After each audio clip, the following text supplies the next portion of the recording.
And so the Fed has notoriously been off the mark continually, yet they're the people that have the most control, the most power over our financial system. So I think as investors, we always have to be aware of that. Never put blind faith in anyone, not myself, not the Fed, not anyone else, and always plan for the unforeseen, right? So for instance, I talk about holding gold, physical gold. I don't hold physical gold because I'm like, oh, I like hoarding gold.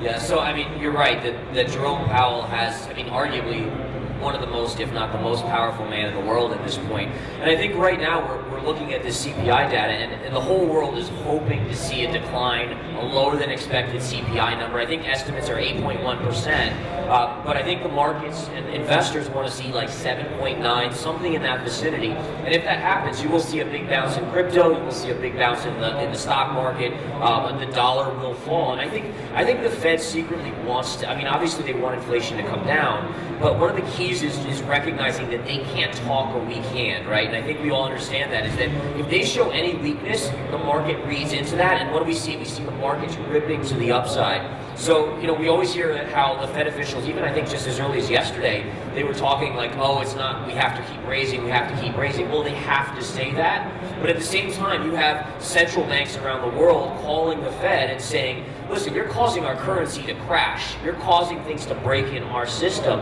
And so I think you have to think that Jerome Powell is hopefully nervous, hopefully aware of the damage that can be done here. And I truly think that the Fed has to be extremely careful here. I think there's stats that show how much money people saved during COVID, right? And I worry that the Fed is hiking rates because the economy, the jobs numbers are staying strong. But what happens when people run out of that money? And I worry that the Fed will have hiked rates too high, too fast, and then you have a cliff dive in consumer spending. I don't have a lot of faith in the Federal Reserve, and I know it's scary, right? this is the body that's supposed to be helping the economy kind of stay on an even keel, yet all they do is miss the mark, right? You mentioned transitory, you go back to 2009 and 2008, and they were late to coming into rescue, and you had to see Lehman Brothers fail and things like that. And so the Fed has notoriously been off the mark continually, yet they're the people that have the most control, the most power over our financial system. So I think as investors, we always have to be aware of that. Never put blind faith in anyone, not myself, not the Fed, not anyone else, and always plan for the unforeseen, right? So for instance, I talk about holding gold, physical gold. I don't hold physical gold because I'm like, oh, I like hoarding gold. It's because in my life, I want to plug every hole that's a risk. And holding physical gold, if I were to wake up one morning and say, hey, listen, the system's down, the banks are closed, then you know what? I still have some sort of form of payment. And I think we have to realize that we can't trust the Fed. We can't necessarily always trust banks. We hope it all works out, but have an insurance policy on every angle. So, in all fairness, I run a fund, and the fund is positioned slightly long right now, and the thought process here is that we've seen a lot of downside recently, and every time the market gets excited, so we've seen past things, right? So we've seen the jobs data, the markets were rallying up, and then, oh, it's going to be weak jobs data, so let's rally ahead of time. Well, what we haven't seen this time is the market rallying up in hopes of a Fed pivot because of a weak CPI number. And when I see the opposite occur, I'm a contrarian through and through, and when I see people selling and fearing that it's going to be a bad number, I tend to look to buy into that fear. And again, I'm very much doing what the opposite is. So I am positioned a little bit on the long side at this point. So I do think the Fed is going to pivot, I think even by the end of this year, but I think it's important to recognize what the pivot is. It's instead of doing 75, 75 and keep doing 75, the market will be happy enough with a 50, right? It's the beginning of the downslope where the market and investors can start to anticipate that eventually we get to zero. And then I honestly think they'll keep rates where we are for a long period of time. Longer, just again like they always do, longer than they should.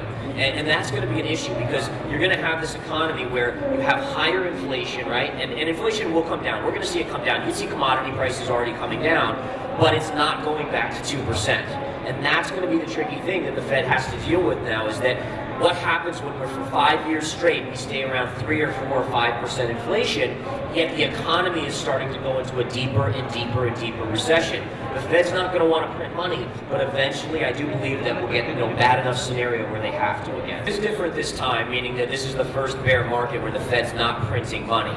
So that is going to make it, for me, a longer bear market, so we all should be prepared for that, and I think it could be a deeper bear market as well. But ultimately, I don't see a way around, and again, you can look back at history and fiat currencies in that they might try not to print, but eventually they will be forced to, right? So the way I always kind of describe it is you have a scale, right? So on one side you have unemployment, which is super low. On the other side you have the inflation that is super high. What's going to happen is you'll see inflation come down, and it'll get down, let's say 4%. But over time, you're going to have unemployment rise. Now, at 5% unemployment, they're still not printing money. They're still kind of stuck here. They don't want to do it. It's 4% inflation, too high, they say. 6, 7, 8, 9, 10. You're going to get to a point where you have 10, 12% unemployment. What are they going to say? Oh, darn, 4% inflation, we won't print. No, they will print.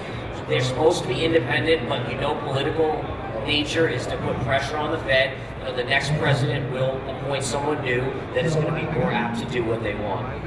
I don't believe so. I think that any solution with Russia and Ukraine is going to help a little bit, but I think the wage pressures are what's going to keep inflation high. And one of the things to keep in mind is, like, all of a sudden in the U.S. we have scenarios where people that were making $10 an hour are now making $20 an hour. Well, if you sell widgets or if you sell whatever you sell, you can't just double your price overnight, even though you have to pay your employees more money or double. So what you do is you raise the price of that widget by, let's say, 10% this year, then again next year 10%, and eventually you get your margins back in alignment, but you take a little hit of earnings in the near term.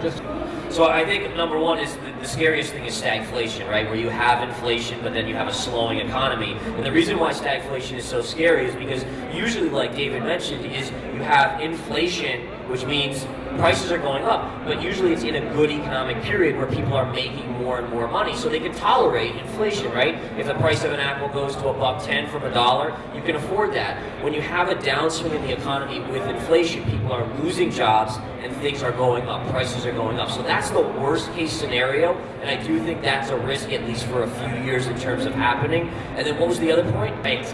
That's right, and you're going to see that, right? I mean, the S&P's down 25% already this year. I do think this is the beginning of a protracted, a long period bear market. I've referred people to look at the Brazil chart over the last, since 2003. In 2003, Brazil had this monster rally that basically went up sky high. Since 2003, it has gone sideways like this. So you haven't seen new all-time highs. Look at the Hang Seng market, same thing. So a lot of these economies had these monster moves, and then you see how much consolidation it took for them to kind of digest those moves. I do think that the U.S. is going into that period, and I don't expect new all-time highs in the stock market on the S&P for years to come. By the way, that doesn't mean that there's not opportunities. Remember, bear markets are the best place to find opportunities.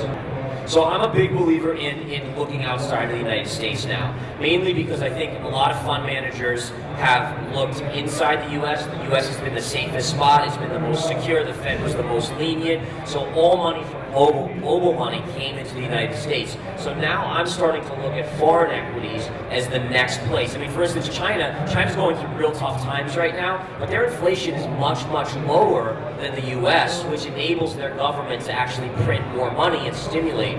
And the question I have is, they're going through this horrendous housing market collapse.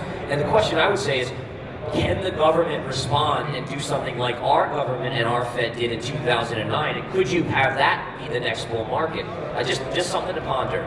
I mean, a strong dollar kills corporate profits, right? I mean, number one, if you're in the stock market like I am, you have to realize that so many companies are global now, so they're taking payments in yen, in yuan, in euros, and when they transfer that back into US dollars, currencies have adjusted very quickly, so they're getting less money in US dollars. So it hurts it hurts global economies with the strong dollar, and it also hurts corporate profits, and ultimately that's just another headwind. And we saw the Bank of England recently get involved. I mean, they're obviously, the UK is doing a bunch of different things, including major tax cuts, so there's putting a lot of pressure on their currency as well. But I expect more breakages in the system, and this is one of the reasons why I'm so scared about the hikes that the Fed's putting in and being so aggressive, is that you have this global connection with all of these countries, and if you break one thing, it's like a domino effect, and you can see a big breakdown in the system.